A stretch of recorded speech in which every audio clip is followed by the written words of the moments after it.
Et cette question à présent, connaissez-vous le système bancaire SWIFT?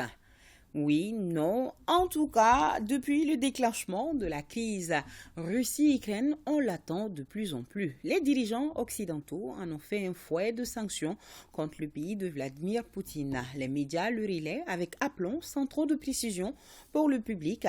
Prétexte en tout cas tout trouvé ici à Bonzoula pour Sori Ibrahima Keïta de le propulser dans le chapitre Un jour, une formule, explication. 3 mai 1973 à Bruxelles, en Belgique. 250 banques d'une quinzaine de pays conjuguent leurs efforts pour remédier au flux papier. La société SWIFT est née pour le code du même nom. Un acronyme signifiant prompt, rapide, afin de développer des activités au niveau mondial dans le secteur des paiements interbancaires. SWIFT, c'est un acronyme anglais. Ça veut dire Society for Worldwide Interbank Financial Telecommunication. Et c'est un système de messagerie qui lie les banques. Et que vous voulez envoyer de l'argent à un autre client dans un autre pays, disons aux États-Unis. Donc vous allez à votre banque, vous remplissez un formulaire qui transfère et on va vous demander le code BIC. C'est un code qui identifie la banque et on appelle ça aussi le code SWIFT.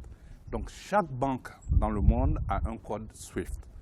Et ce code SWIFT-là, c'est ce qui permet de faire bouger de l'argent. Le code SWIFT est tout simplement le code d'identification internationale de votre banque. Il se trouve sur votre relevé d'identité bancaire, RIB, ou en ligne et permet de reconnaître à partir d'un simple numéro l'établissement bancaire, d'identifier le pays, la banque.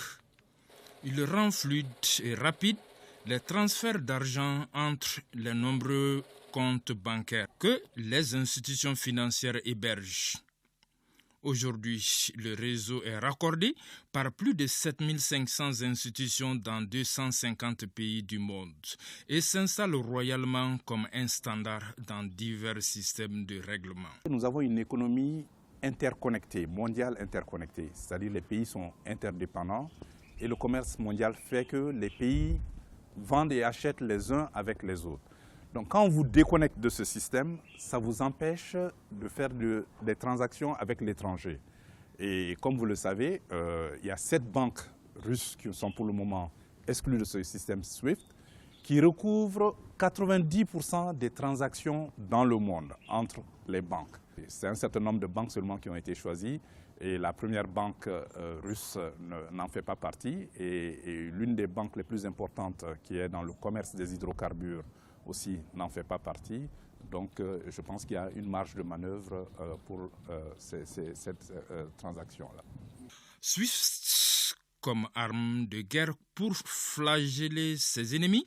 Ce qui n'était qu'un code pour fluidifier est en passe de gripper la belle machine de l'économie mondiale avec l'actualité russo-ukrainienne.